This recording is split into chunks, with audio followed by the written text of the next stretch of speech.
Assalamualaikum warahmatullahi wabarakatuh. Alhamdulillah wassalatu wassalam ala Rasulillah wa ala alihi wa ashabihi wa man tabi'ahum bi ihsanin ila yaumiddin. Asyhadu an la ilaha illallah wahdahu la syarika lah wa asyhadu anna Muhammadan abduhu wa rasuluhu sallallahu alaihi wasallam la nabiyya ba'dah. Ibu-ibu, bapak-bapak jamaah Masjid Al-Irsyad, semoga semuanya diberikan kesehatan, diberikan umur panjang dalam ketaatan, diberikan kemudahan dalam menjalankan berbagai bentuk ibadah, diberikan istiqomah, dan semoga diberikan husnul khatimah. Kesempatan pagi ini sekedar untuk mengisi waktu menggantikan Ustaz Ulin Nuhaya, ya, lagi kurang sehat, semoga segera diberi kesehatan, dijaga kesehatan beliau. Kita pagi ini akan membahas satu tema yang para ulama mengenal dengan pembahasan tentang tamimah, ya, tentang apa? Tamimah. Ya, ada pembahasan yang namanya tamimah. Tamimah itu kalau bahasa mudahnya ya jimat gitu ya. Apa? Jimat. Ya, bisa jimat atau yang semodel dengan itu untuk pengobatan atau untuk melindungi dari penyakit atau dianggap bisa melindungi dari berbagai macam bencana. Ada beberapa hadis, ya, di antaranya hadis dari Abu Bashir Al-Ansari radhiyallahu ta'ala anhu, ya. Saya bacakan hadisnya. Hadis ini diriwayatkan oleh Imam Bukhari dan Muslim. Sebutkan annahu kana ma'an Nabi sallallahu alaihi wasallam fi ba'di asfarihi. Bahwasanya sahabat Abu Bashir Al-Ansari ini pernah bersama dengan Nabi sallallahu alaihi wasallam dalam beberapa perjalanannya. Ya. Kalau zaman dulu perjalanan kendaraannya pakai apa? Ya, unta, pakai keledai, pakai hewannya, pakai hewan. Kalau sekarang sudah macam-macam berbagai kendaraan. Fa'arsala Rasulan, kemudian Rasul mengirim seorang utusan. Jadi dalam perjalanan biasanya rombongan, maka Rasul mengirim utusan untuk memeriksa rombongan tersebut. Kemudian di antara yang dipesankan oleh Nabi sallallahu alaihi wasallam kepada utusan tadi, yakni alla yaqayanna fi raqabati ba'irin kiladatun min watarin aw kiladatun illa qutiha. Di antara yang dipesankan adalah jangan sampai membiarkan di leher unta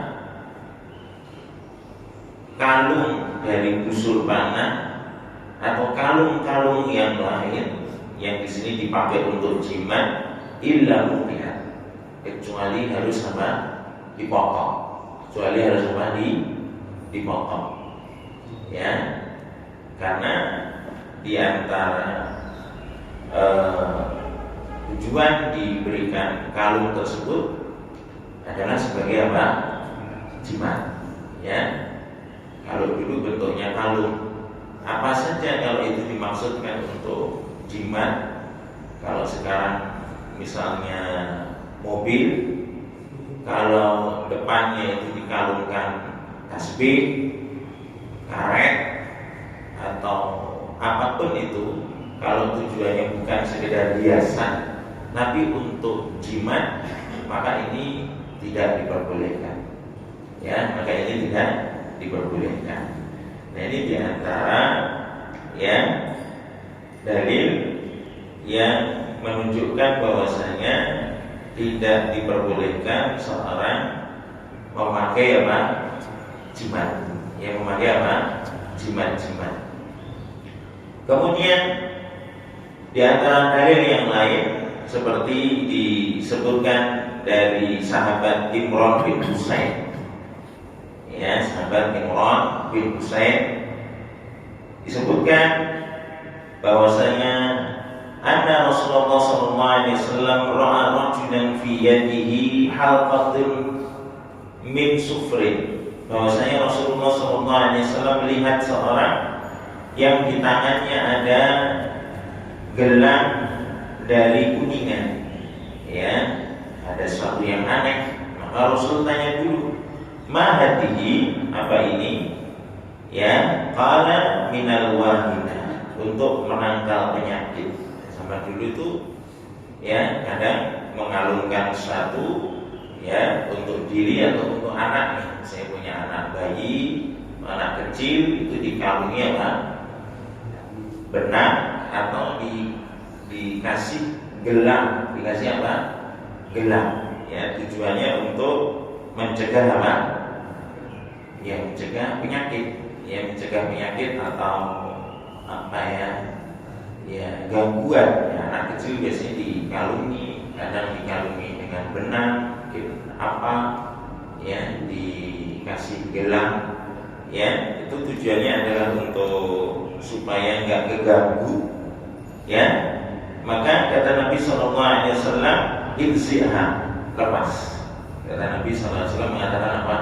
Lepas itu. Ya, fa innaha la taziduka illa wahna. Ya, sungguhnya yang semacam itu tidak menambah kepadamu kecuali kelemahan. Orang yang pakai jimat, entah itu bentuknya sabuk, kalung, gelang, akik, ya, kecuali itu sekedar hiasannya, ya, beda ya. Jadi sesuatu itu tergantung dari apa? Niatnya. Innamal a'malu binniyat. Ya, jadi jangan salah terima. Nanti pakai sabuk gak boleh, boleh saja. Pakai akik gak boleh, boleh saja. Ya, yang membedakan adalah apa? Niat. Karena innamal a'malu binniyat. Ada orang yang pakai sabuk memang tujuannya untuk jimat. Ada orang yang pakai cincin tujuannya memang untuk apa? Jimat. Ya, kata Nabi Shallallahu Alaihi Wasallam, fa innaha la taziduka illa wahna. Ya, yang seperti itu tidak menambahmu kecuali kelemahan. Karena sejatinya orang yang pakai jimat itu ya sangat bergantung dengan apa? Jimatnya. Dia lemah. Padahal seorang muslim ketika keluar dari rumahnya, dia bergantungnya sama siapa? Allah. Ketika keluar dari rumah membaca apa? Bismillahirrahmanirrahim. Tawakkaltu 'ala Allah, la haula wala quwwata illa billah. Ya, dengan menyebut nama Allah, ya aku bertawakal pada siapa? Allah. La haula wala quwwata illa billah. Tidak ada daya dan kekuatan kecuali dari Allah. Ini seorang mukmin. Ya, tawakalnya kepada Allah, tidak perlu pakai jimat-jimat. Sungguhnya yang pakai jimat itu tidak menambah kecuali apa? Kelemahan. Ketika bepergian, ya, cincinnya pas mandi tadi dilepas, kemudian karena buru-buru lupa dipakai, maka dia sudah merasa apa? Was-was. Ya, mobilnya ketika sudah dipasangi tasbih, ingat ya, bukan sebagai hiasan, tapi memang tujuannya sebagai apa? Jimat. Lupa karena jatuh dimainin anaknya. Ketika sudah menempuh perjalanan 2 kilo, ternyata dia melihat tasbihnya tidak ada. Was-was dia. Ya, was-was. Sesuatu yang ya dipakai sebagai jimat, sejatinya itu hanya menambah apa? Ya, kelemahan. Menjadikan dirinya was-was. Ya, adapun seorang mukmin dia bergantungnya kepada Allah Subhanahu wa taala. Kata Nabi sallallahu alaihi wasallam, fa innaka law mitta wa hiya 'alaika ma aflahta abadan. Ya, Nabi menegur, kalau kamu masih tetap pakai yang seperti ini dan kamu mati masih pakai yang seperti ini, ya, ma aflahta abadan. Ya, maka kamu tidak akan pernah beruntung untuk apa? Selamanya. Ya, tidak akan beruntung kamu kalau masih tetap ya memakai yang seperti itu. Itu teguran Nabi Sallallahu Alaihi Wasallam. Ya, jadi ditanya dulu, ini untuk apa?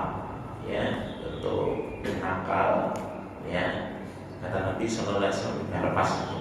Kalau sampai mati masih pakai kayak gitu, tidak akan beruntung kamu. Ini teguran Nabi Sallallahu Alaihi Wasallam. Ya. Kemudian juga disebutkan dari Uqbah bin Amir secara marfu sebuah hadis, "Man ta'allaqa tamimatan fala atamallahu lahu." Barang siapa yang menggantungkan tamimah yakni jimat, fala atamallahu lahu, maka semoga Allah tidak menyempurnakan urusannya. Ya, malah justru itu tadi dia malah jadi galau, ya, tujuannya kadang malah tidak tercapai. Ya, semoga ya urusannya tidak ya berhasil, tidak sempurna karena pakai jimat. Jimat itu macam-macam ya tujuannya ya. Ada yang untuk menolak apa?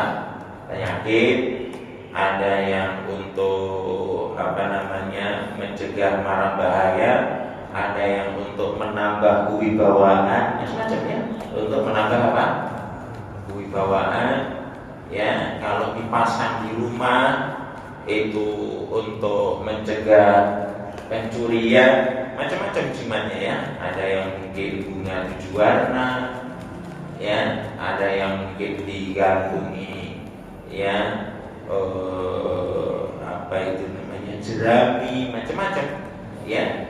Kalau tujuannya adalah untuk hal yang seperti itu, berarti dia sudah menjadikan sebagai apa? Jimat. Ya, dia telah menjadikan sebagai tamimah. Ya, makanya di sini disebutkan man ta'allaqa tamimatan, barang siapa yang menggantungkan jimat. Apa saja jimat itu bentuknya? Tak dari tasbih, ya, kalung, gelang, cincin, apem, ya, padi, macam-macam. Pokoknya kalau niatnya adalah untuk hal yang seperti itu, maka dia telah menjadikan sebagai jimat. Ya, di antaranya kata Nabi SAW, "Wa man ta'allaqa wada'atan fala wada'allahu lahu." Barang siapa yang menggantungkan wada'ah. Wada'ah itu ini ya semacam jimat, hanya lebih khusus. Dia dibuat dari kalung yang disusun dari kerang. Ini kerang kuo, ya, tahu ya, yang biasanya dipakai untuk main congklak, ya, dakok, ya, itu biasanya pakai kalung, terus di kalungnya itu disusun direnteng. Nah, zaman dulu sudah ada,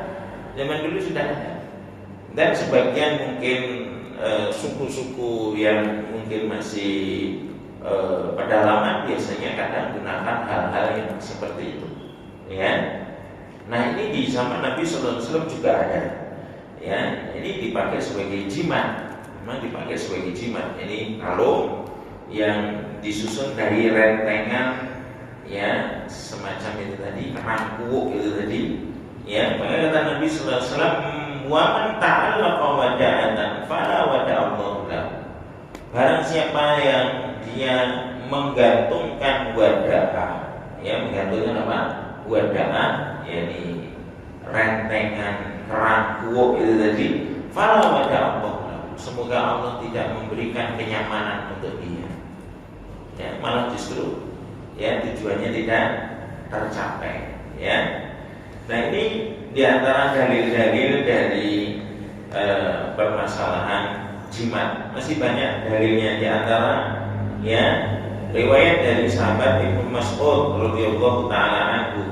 Ya, qala sami'tu Rasulullah sallallahu alaihi wasallam yaqul, "Inna ruqa wat tamaim wat tiwalata syirkun." Kata Nabi sallallahu alaihi wasallam, sesungguhnya ruqyah, ya, tamaim, tiwalah itu adalah bagian dari kesyirikan. Jadi perlu rincian, ya. Ruqyah itu jambi-jambi, itu kadang digunakan oleh para dukun. Tapi para ulama menjelaskan ada ruqyah yang syar'iyah. Ruqyah yang syar'iyah itu harus terpenuhi 3 hal. Harus terpenuhi apa? 3 hal. Ya, kalau tidak maka tidak diperbolehkan. Ya, kita mengenal ruqyah karena biasanya para dukun itu membaca mantra-mantra. Ya. Nah, ruqyah yang syar'iyah yang diizinkan ya dan ini disyariatkan itu harus terpenuhi 3 hal. Yang pertama, ya ruqyahnya dari ya Al-Quran. Ya, dari apa? Dari Al-Quran. Ya, atau menggunakan nama-nama Allah Subhanahu wa taala. Ya. Kemudian yang kedua, ya, itu dengan menggunakan bahasa Arab atau bahasa yang dipahami. Ya, dengan menggunakan apa? Bahasa Arab atau bahasa yang dipahami. Jadi kalau bahasa yang tidak dipahami seperti para dukun itu tidak boleh. Karena ini pintu yang bisa menjadi penyebab ya yang mengarah ke kesyirikan. Makanya tadi disebutkan inna ruqa wa tamaim wa tiwala syirkun. Ya, bacanya enggak jelas. Dia ngomong apa enggak jelas. Ya, enggak boleh. Ya, ini dilarang, enggak boleh. Jadi yang diomongkan harus jelas. Ya, yang diomongkan harus jelas. Ya, ketika dia ngomong enggak jelas, ya, etan kulon apa lor kidul, ya, metu lemah, metu geni, metu enggak boleh. Ya, kadang itu ngomong apa gitu ya, enggak jelas. Ya, maka para ulama menjelaskan harus dengan bahasa Arab yang memang dipahami maknanya. Atau kalau memang tidak bisa dengan bahasa yang memang itu bisa dipahami.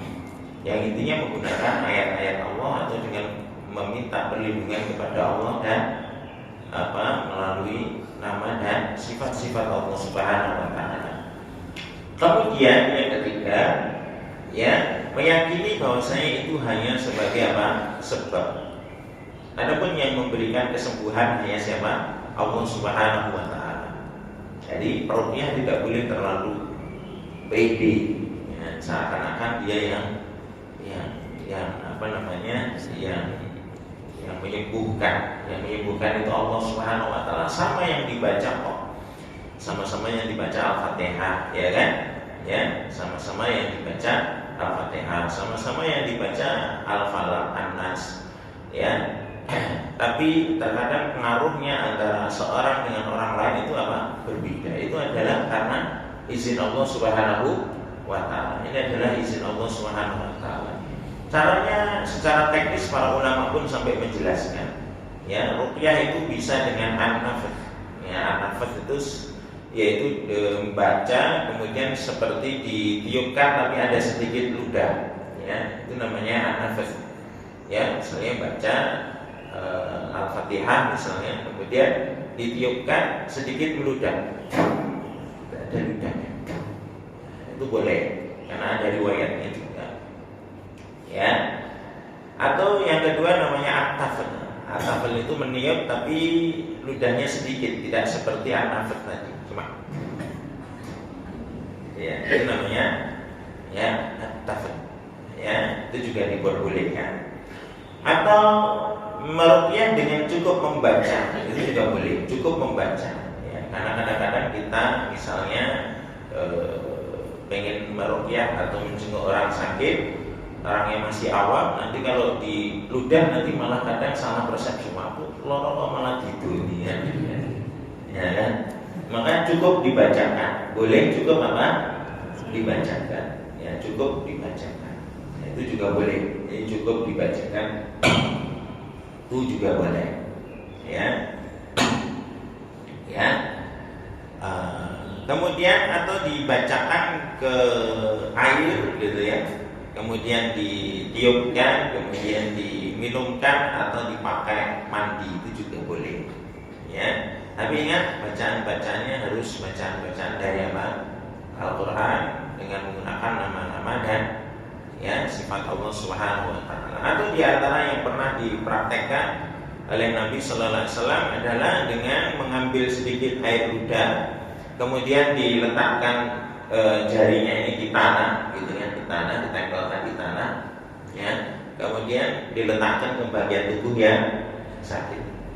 Jadi mengambil sedikit ludah, ya, kemudian diletakkan di mana? Tanah, ya, kemudian baru diletakkan di bagian tubuh yang sakit. Ini juga bagian dari apa?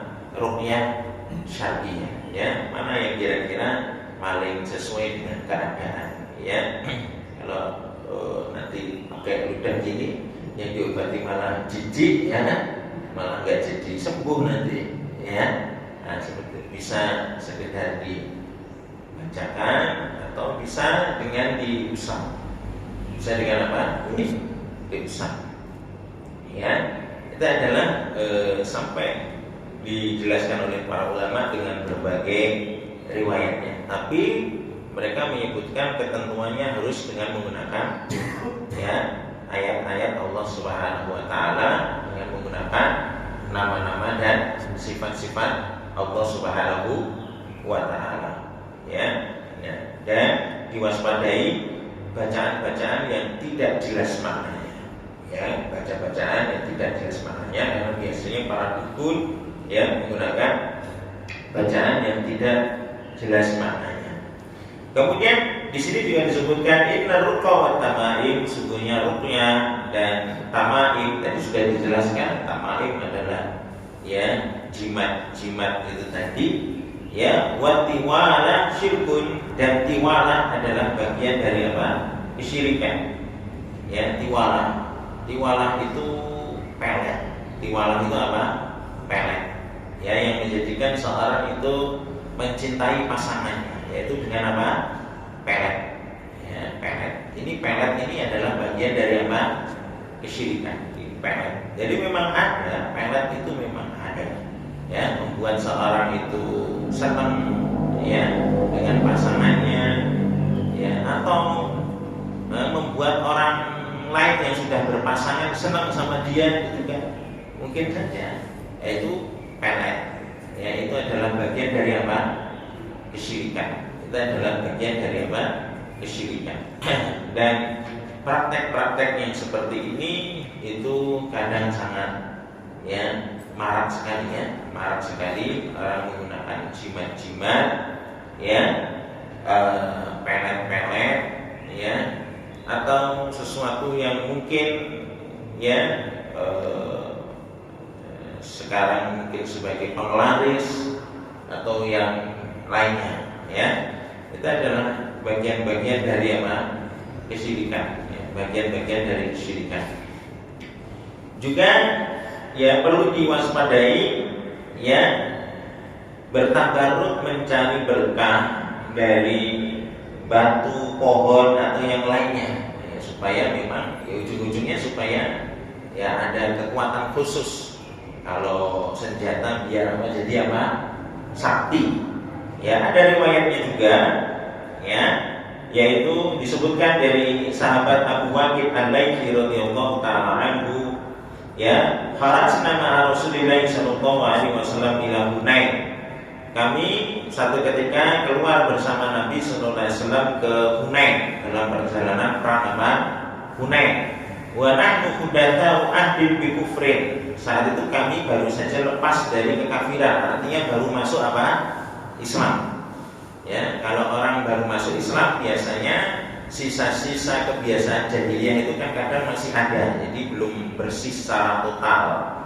Ya, orang kalau hijrah itu kan nggak langsung tiba-tiba langsung totalitasnya berproses, ya, berproses.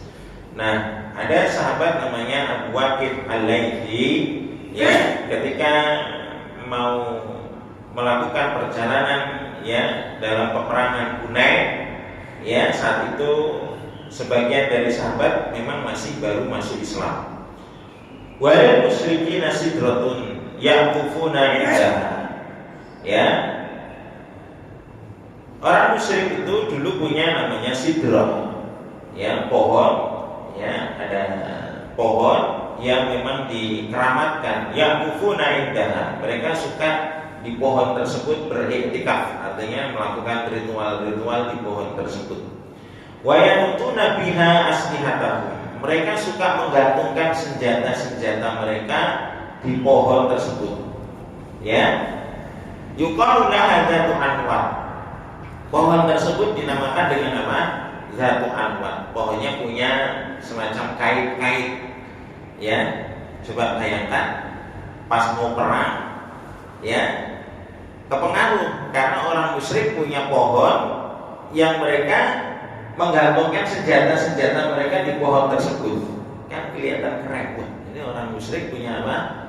Pohon yang diagungkan dan digantungkan apa? Senjata-senjata supaya senjatanya jadi apa? Sakti, mendapatkan berkah dari apa? Pohon tersebut.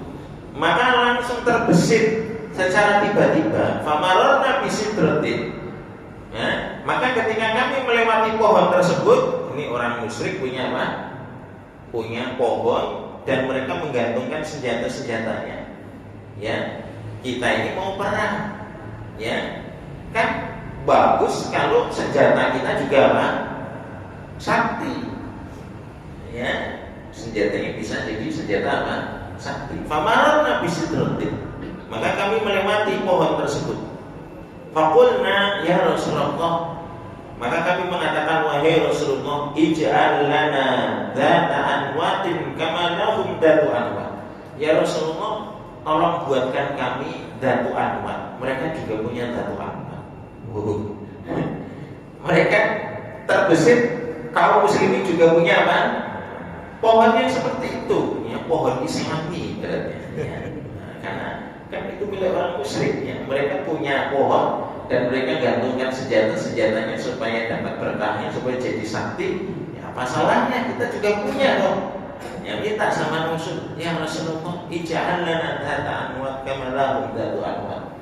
Wahai Rasulullah, kami juga minta dibuatkan pohon seperti itu, sebagaimana mereka punya pohon dzatu anwat tersebut.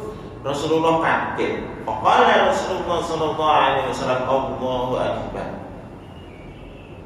Ini orang Islam kok kayak begitu? Rasul kaget, kan baru masuk Islam. Ya, ini kan kebiasaan jahiliyah. Allahu akbar. Rasul kaget. Inna sunnah. Ini adalah kebiasaan orang jahiliyah. Rasul kaget. Inna sunnah.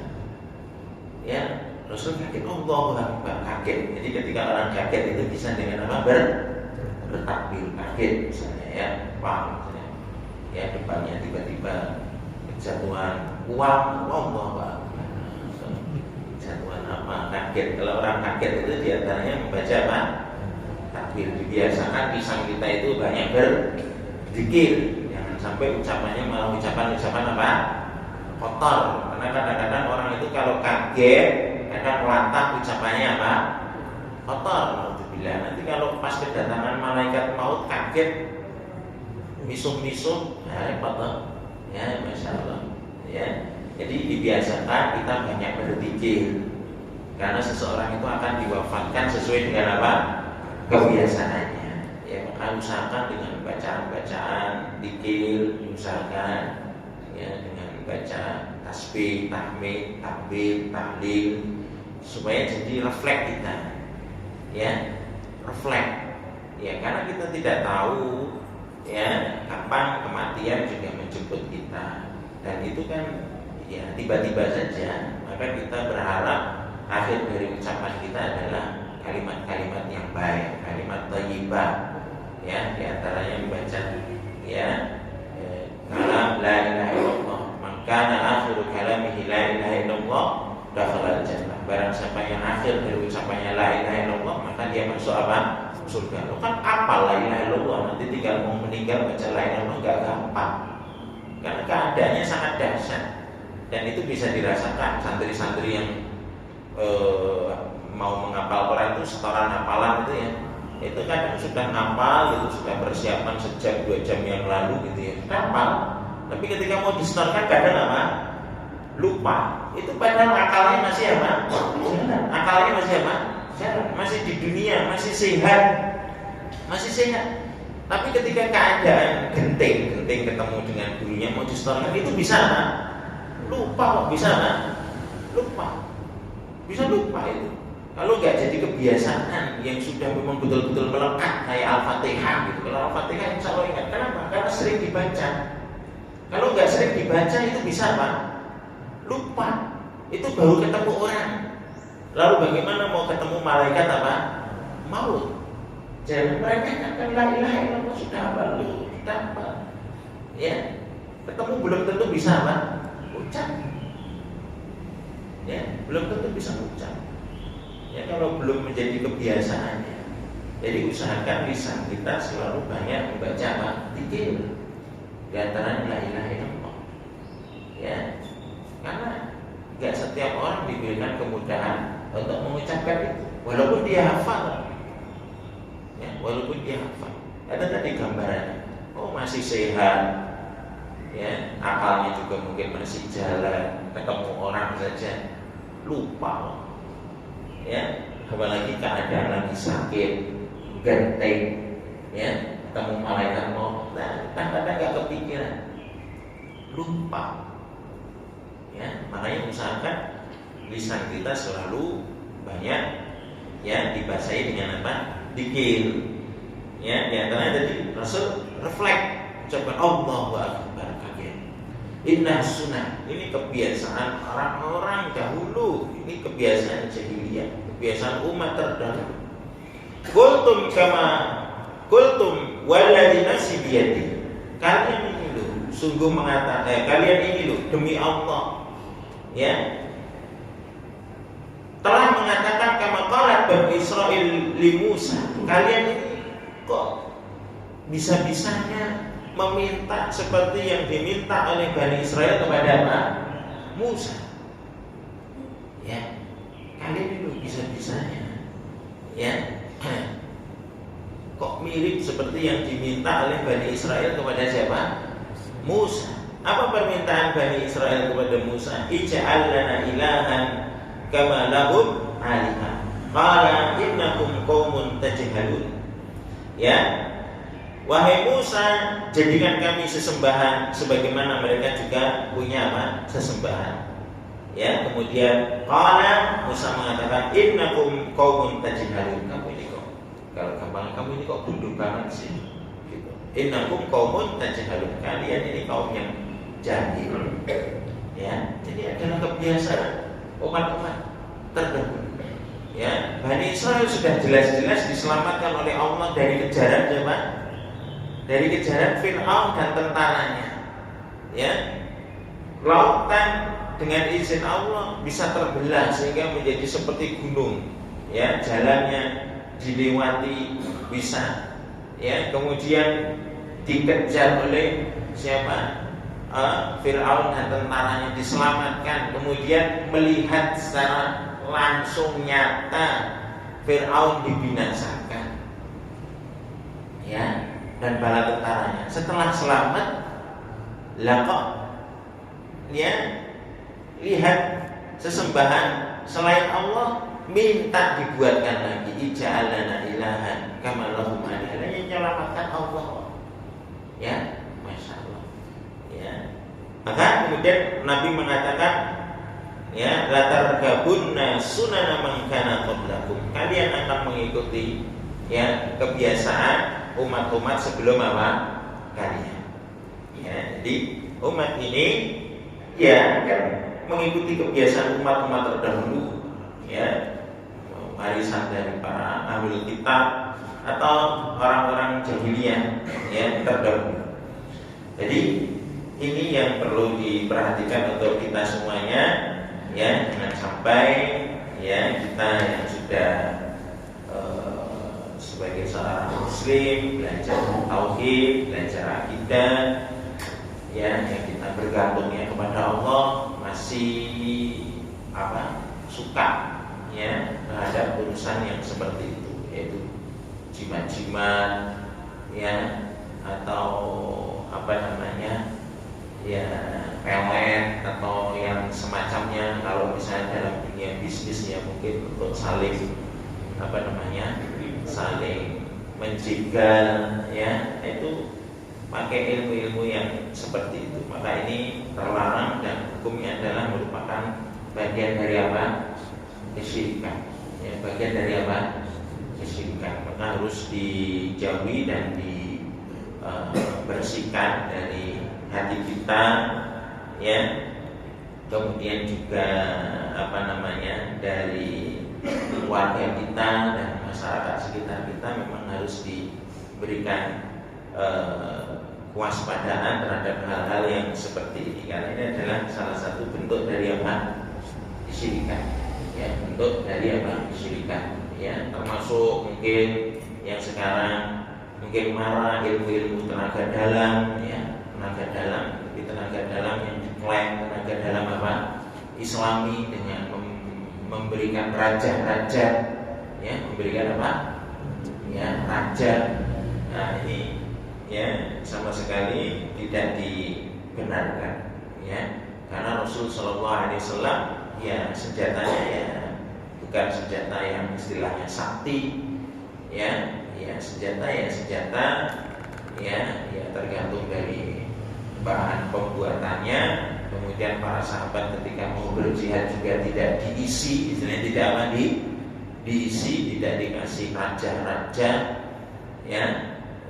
Ya sudah tempur, ya, kalau memang Allah takdirkan menang, ya menang, karena yang menjadikan menang adalah pertolongan Allah Subhanahu wa taala. Walaqad nasarakumullahu bi Badrin wa antum adillah. Ya, Allah memberikan pertolongan. Ya, tapi apakah ada kaum muslimin yang terbunuh dalam peperangan? Ya, banyak juga. Bahkan paman Nabi Hamzah bin Abdul Muthalib juga Pak gugur dalam perang Uhud. Ya. Kemudian Rasul juga sampai terluka dalam perang Uhud. Kalau seandainya ada tenaga dalam Islami, ya tentu Rasul tidak akan apa? Terluka. Rasul tidak akan apa? Terluka. Tapi nyatanya Rasul apa? Terluka. Ya, Rasul apa? Terluka. Jadi tidak perlu untuk mempercayai hal-hal yang seperti itu, ya, walaupun dengan diberikan raja-raja yang tulisan Arab itu belum semuanya atau belum tentu apa Al-Quran. Kadang tulisan cuma bacanya la nggak jelas, ya nggak jelas, ya. Maka perlu untuk diwaspadai untuk itu semuanya. Mungkin gitu ya. Ini tanya Pak. Oh ya. Tahun 66. Ya berapa? Pro kontra orde lama dan orde baru. Kita kurang sedikit kekhawatirnya tinggi. Maksud saya ini dulu punggung saya dimasukin petel. Petel. Dimasukin petel. Tubuhnya dimasukin petel. Kampak ya. Bisa masuk sampai sekarang masih ada. Ya, cuma ditempelin lalu didoain oleh kiai. Termasuk RPK ada banyak di kiai itu pertama. Tapi sampai sekarang belum terselesaikan. Hanya, tapi kita sudah tidak percaya lagi. Kedua, ketika Golkar dan P3 itu menyatakan dijoteng, P3 menggunakan doa kiai dibandemi batunya mentar. Ini betul terjadi di yang bagaimana itu? Udah. Itu pertanyaannya. Udah. Ya, baik. Oke. Pertama, saya tidak ingin bahas politik partai-partai ya. Bukan partai kok. Iya. Saya tidak nyebut partai-partai ini. Jadi kalau sekedar doa, ya itu tidak apa-apa.